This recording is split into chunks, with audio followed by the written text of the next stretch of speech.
அமைச்சர் விக்னேஷ் பெயரை பயன்படுத்தி மோசடியில் ஈடுபட்ட 2 பேர் கைது செய்யப்பட்டிருக்கிறார்கள். தொடர்பான கூடுதல் விவரங்களோடு இணைகிறார் செய்தியாளர் கார்த்திக். வணக்கம். என்ன மோசடியில் ஈடுபட்டாங்க? இந்த இருவர் யார்? இந்த சம்பவம் தொடர்பான விவரங்களை பதிவு பண்ணுங்க.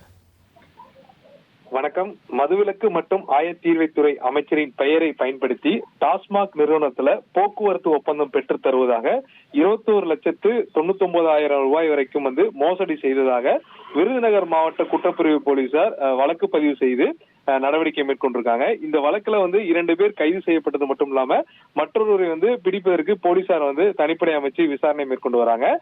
இந்த மோசடி தொடர்பா பாத்தீங்கன்னா அமைச்சருடைய நேர்முக உதவியாளர் சுரேஷ் என்பவர் விருதுநகர் மாவட்ட காவல் கண்காணிப்பிடம் அளித்த புகாரின் அடிப்படையில் போலீசார் தனிப்படை அமைத்து விசாரணை மேற்கொண்டதுல கோயம்புத்தூரை சேர்ந்த பிரசாந்த் உத்தமன் மற்றும் தமிழக வெற்றி கழகத்தைச் சேர்ந்த அருப்புக்கோட்டை மேற்கு நகர செயலாளர் சதீஷ்குமார் மற்றும் தென்மேற்கு நகர செயலாளர் கார்த்திகேயன் ஆகியோர் இந்த டாஸ்மாக் நிறுவனத்துல போக்குவரத்து, அதாவது மதுபானங்களை ஏற்றி கொண்டு செல்லக்கூடிய அந்த வாகன போக்குவரத்து ஒப்பந்தம் பெற்று தருவதா அருப்புக்கோட்டையை சேர்ந்த KVR டிராவல்ஸ் நிறுவன உரிமையாளர் சவுந்தரராஜனிடம் 21,99,800 ரூபாய் மோசடியாக பெற்றது தெரிய வந்தது. இதன் அடிப்படையில் விருதுநகர் மாவட்ட குற்றப்பிரிவு போலீசார் வழக்கு பதிவு செய்து 2 பேரை கைது செஞ்சிருக்காங்க.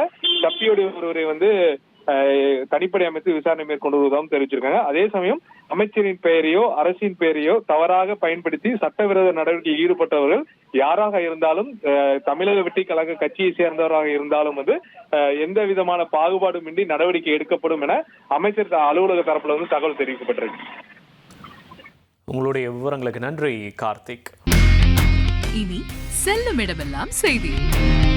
தந்தை டிவியின் வாட்ஸ்அப் சேனலை ஃபாலோ பண்ணினா செல்ல இருக்கும் இடமெல்லாம் செய்தி. இதோ QR கோட் இப்பவே ஸ்கேன் பண்ணுங்க, ஃபாலோ பண்ணுங்க.